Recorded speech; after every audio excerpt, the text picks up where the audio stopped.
D'abord, il faut savoir que toutes les femmes ne sont pas épousables. Toutes les femmes ne méritent pas que vous partiez dans leur famille, présenter vos parents, emmener tout ce qu'on a demandé pour la dot. Toutes les femmes ne méritent pas ça. Toutes les femmes ne sont pas épousables. Autant tous les hommes ne le sont pas. Vous savez, on dit souvent que mieux vaut être seul que mal accompagné. Et ça passe bien sûr par le choix de sa compagne, de sa partenaire de vie. Vous savez, en tant que femme, nous avons le pouvoir de multiplier, mais aussi d'annihiler. Une femme à elle seule, elle peut te faire vivre un paradis sur terre, elle peut te mener jusqu'au sommet de ton art, tout comme elle seule peut aussi te faire vivre le véritable enfer. Et je n'exagère même pas. Le choix d'une partenaire de vie est donc l'un des choix les plus importants que tu dois faire au cours de ta vie. Lorsque nous commençons à sortir avec une nouvelle personne, il y a souvent des doutes sur la pertinence de la relation ou même sur la pertinence de la personne.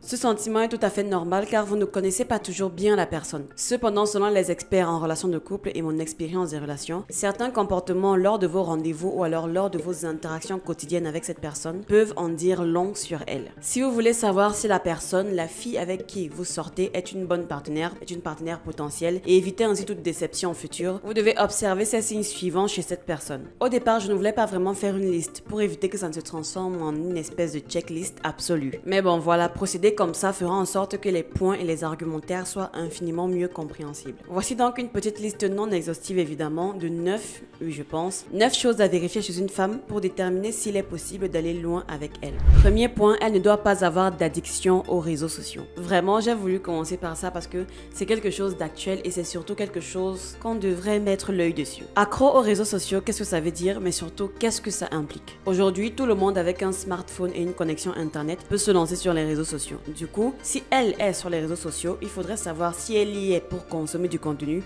ou si elle y est pour en publier. Dans les deux cas, il pourrait se développer des situations problématiques. Je m'explique. Dans le cas où elle partage du contenu et qu'elle a disons un compte sur TikTok ou alors sur Instagram avec plus de 10 voire 20 000 followers, alors croyez-moi, c'est une fille qui reçoit de l'attention en permanence à chaque publication. Ses DM doivent probablement être remplis de demandes de date, de demandes de snap et j'en passe. Elle a donc beaucoup d'attention masculine sur elle, quoique virtuelle vous me direz, mais ça peut très vite être kiffant pour elle. Elle considérera avoir énormément de prétendant à ses pieds et n'hésitera pas à vous dire lors d'une dispute qu'elle a le choix d'être là avec vous ou d'être avec un autre. Ok, je ne suis pas en train de dire que forcément être populaire sur les réseaux en tant que fille fasse en sorte qu'on ne réfléchisse plus correctement et qu'on ne soit plus capable de savoir faire la part des choses parce que ce trop plein d'attention externe nous sera monté à la tête. Mais si vous trouvez que votre partenaire est vraiment très attaché à sa popularité et à l'effet, en fait c'est surtout à l'effet que ça lui procure, il y a de fortes chances que plus tard ce détail soit à l'origine d'une rupture. Maintenant, si elle est une consommatrice de contenu et addict, le problème surviendra parce qu'elle va passer son temps à comparer ce que vous vivez à ce que les autres montrent en ligne. En gros, elle voudra vivre ce que les autres vivent sur les réseaux sociaux et trouvera vos efforts minimes comparés par exemple à certains couples sur la toile. Donc, assurez-vous que cette addiction soit très faible, très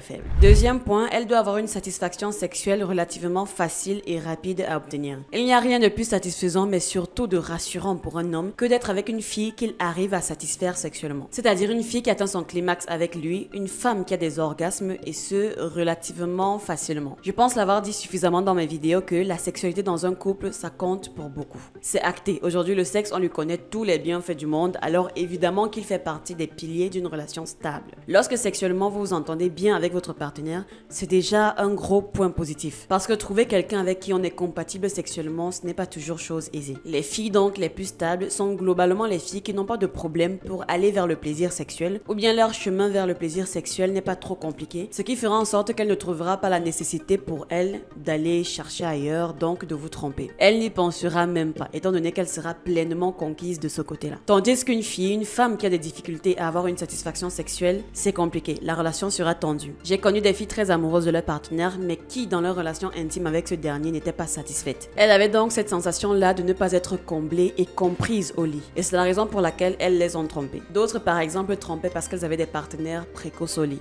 si vous voyez ce que je veux dire.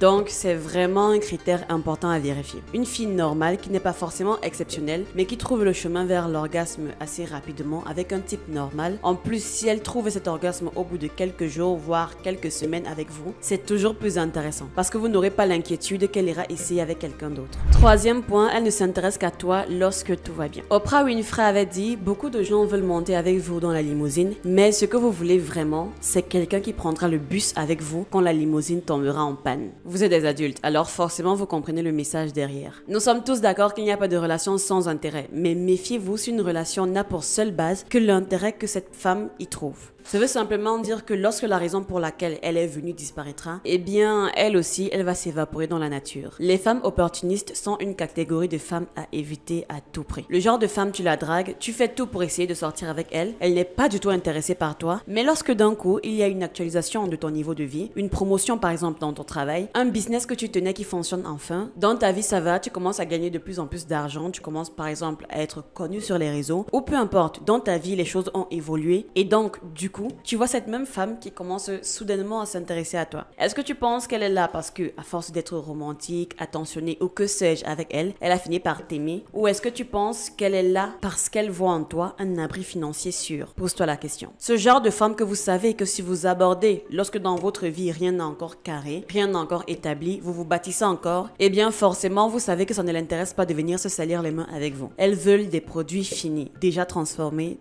déjà consommable. Le quatrième point, je trouve qu'il va un peu de pair avec le premier, mais ici, la situation est dans le réel. Une femme qui te stresse tout le temps avec les concurrents. Une femme qui te met la pression en permanence de façon directe ou indirecte avec ses autres options, avec la concurrence. Elle passe son temps à fricoter avec des hommes sous couvert d'une amitié sincère avec eux. Je ne sais pas si vous êtes au courant, mais l'amitié homme-femme, ça n'existe pas. Un homme ne sera ami avec une femme que parce qu'il n'a pas le choix ou parce qu'il est déjà dans une relation. Et bien sûr que dans cette relation, il n'éprouve pas le besoin, l'envie de tromper sa partenaire. Dans ce cas-là, un homme peut, et même encore à ce niveau, il faut prendre l'information avec des pincettes, il peut dans ce cas-là être ton ami. Mais sachez que les hommes ne sont pas configurés pour être amis avec nous, mesdames. Inutile de se voiler la face. Votre copine donc, vous êtes un homme, votre copine est constamment entourée de mecs et elle vous dit que ce sont des amis, mais on sait tous que le jour où elle leur fait la blague du genre, elle leur fait un message, en réalité j'ai toujours eu des sentiments pour toi, croyez-moi que ces amis diront pour la plupart en tout cas qu'ils n'attendaient que ça. En tout cas, je vous mets au défi de faire le test avec les amis de votre copine et vous verrez. Ça ne sert à rien d'être avec quelqu'un qui essaye de manière consciente ou inconsciente de vous faire paniquer en vous montrant à quel point les hommes gravitent autour d'elle. Je ne demande pas à ce qu'elle coupe tout lien d'amitié avec les autres hommes de son entourage, non. Il s'agit juste dans ces moments-là de savoir faire la part des choses. Vous ne pouvez pas être avec une femme et celle-ci ne trouve aucun problème au fait qu'elle soit autant proche, autant collée, autant libertine avec d'autres hommes que vous. Désolée, mais pour moi, c'est un gros red flag. Le cinquième point, elle n'est pas capable de te respecter. Nous avons tous une référence contemporaine dans le domaine. J'ai nommé Jada Pinkett Smith, la patronne en la matière. Elle en aura fait voir de toutes les couleurs vraiment à ce pauvre Will Smith. Mais bon, revenons au sujet. Le respect est pour moi la chose la plus importante dans un couple. Il est même plus important pour moi, il est même plus important que l'amour et à bien des égards. Parce que vous voyez, lorsque votre partenaire vous respecte, même s'il ne vous aime pas, il ne vous fera jamais des crasses, surtout en public. Alors que s'il n'y a que l'amour qui soit important pour votre partenaire, croyez-moi, le jour où cet amour finira ou lorsqu'il s'en ira, eh bah, il ne vous restera que vos yeux pour pleurer. Il est impossible de ne pas mettre ce point au centre de votre relation. Une base solide pour une relation commence par le respect. Être respectueux consiste à accepter le point de vue, les goûts, la manière d'être et les limites de l'autre. Une femme irrespectueuse envers son partenaire, c'est vraiment une souffrance, c'est vraiment une humiliation, surtout lorsqu'elle rejette son autorité en public. Tu lui dis quelque chose, elle te dit le contraire. Tu lui donnes X ordre ou recommandations, elle fait Y chose à la place et sans aucune gêne. Méfiez-vous des femmes qui ne vous respectent pas. Elles n'hésiteront pas à vous défier en public sans aucun scrupule. Le sixième point est qu'il faudrait qu'elle n'ait pas de rancœur envers son père. On connaît tous l'impact que cette situation provoque dans le développement d'une enfance féminine. Le fait de ne pas avoir développé une bonne relation avec sa figure paternelle. Et c'est un point très essentiel qu'il est important aussi de vérifier. Qu'elle ait eu un père présent ou absent dans sa vie, ce n'est pas grave. En soi, si la mère l'a suffisamment bien éduquée, ne pas grandir avec une figure paternelle ne devrait pas l'accabler au point où elle se mette à détester les hommes. Vous voyez un peu. Le fait par exemple que son père ait été un incapable ou je ne sais pas, qu'il ne s'est pas occupé d'elle ou alors de sa mère, ou alors même s'il était présent mais s'est comporté comme un père irresponsable, ne devrait pas la faire haïr les hommes et c'est ce qui compte. Ce qui compte, c'est qu'elle ne le déteste pas ou qu'elle ne soit pas traumatisée par lui. Il ne doit pas avoir de rancœur envers son père. Sinon, elle va projeter cette rancœur-là sur vous.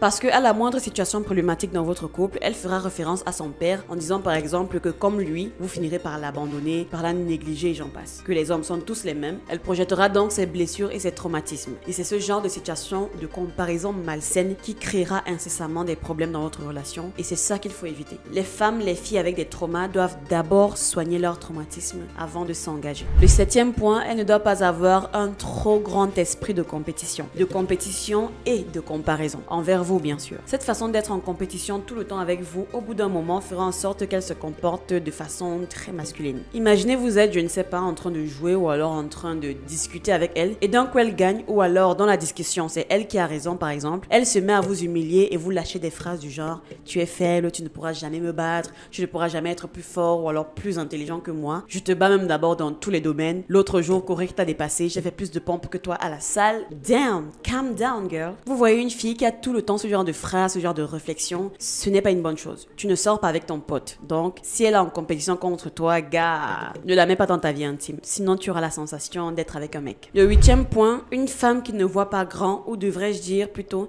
qui ne cherche pas à vous propulser dans la relation. On nous a toujours dit de nous méfier des gens que nous fréquentons. Par exemple, si vous traînez avec une bande de potes qui ne pensent qu'à aller en boîte de nuit, faire la fête, s'envoyer en l'air, dépenser outrageusement de l'argent, vous finirez par adopter ce style de vie. A contrario, si votre team de potes est très focus projet, développement personnel, développement économique et j'en passe, même si vous êtes le plus à la traîne du groupe, vous finirez par remonter la pente. Eh bien, c'est pareil avec une relation, c'est pareil avec votre partenaire. Si vous avez l'impression qu'avec elle, vous ne progressez pas, les choses stagnent parce que dans sa vie, rien ne bouge aussi, alors forcément, elle va vous contaminer son énergie. Ce sera le genre de femme qui va se plaindre de votre indisponibilité lorsque vous serez en train de travailler. Elle vous fera des reproches parce que vous la faites passer après vos projets personnels, vos projets de carrière, etc. Une femme qui vous tire vers le bas n'est pas une femme avec qui on peut espérer grand chose dans la relation. Une femme est censée vous motiver, vous pousser à vous dépasser et non vous rabaisser ou alors à revoir vos objectifs au second plan à cause d'elle. Ok, je ne dis pas qu'il ne doit avoir la tête que dans le boulot H24 et délaisser sa relation, mais que lorsqu'il a du travail et que le résultat de ce travail bénéficiera au couple, à vous deux, c'est à ce moment que votre partenaire doit vous montrer du soutien et vous encourager plus que jamais. Cet argument vaut aussi pour les femmes. Un homme qui vous tire vers le bas, c'est un gros non. Le 9e point est qu'elle doit avoir une capacité à voir le réel. Quand vous avez une discussion, quand vous êtes en train de vous disputer, il faut qu'elle soit capable de raisonner assez objectivement sur la base des faits. Elle doit être une femme qui, face à un problème, face à une situation, est capable de raisonner avec des faits réels et non pas avec des faits imaginés, inventés ou en fonction de sa perception très intime et très personnelle du monde. Le genre de femme qui dans une dispute est capable de se calmer, de respirer, d'accepter par exemple qu'elle a surinterprété une situation ou alors qui vous donne raison parce qu'elle sait que bouder ne fera pas avancer la situation et qui sera en mesure de suivre vos recommandations parce qu'ils sont sur le moment plus logiques par exemple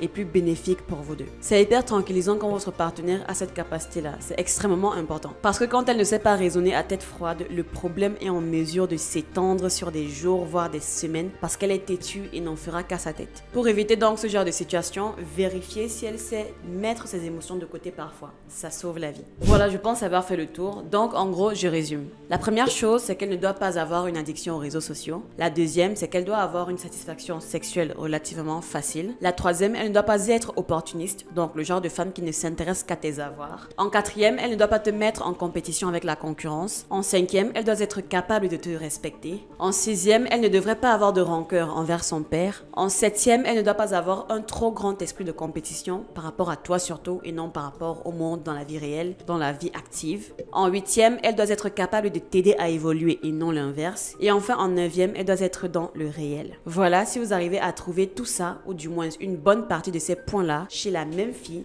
oui, je précise, chez la même fille, c'est bon. N'oubliez donc pas de partager la vidéo avec d'autres personnes, de donner vos avis et témoignages en commentaire, et on se retrouve dans une prochaine vidéo. Ciao!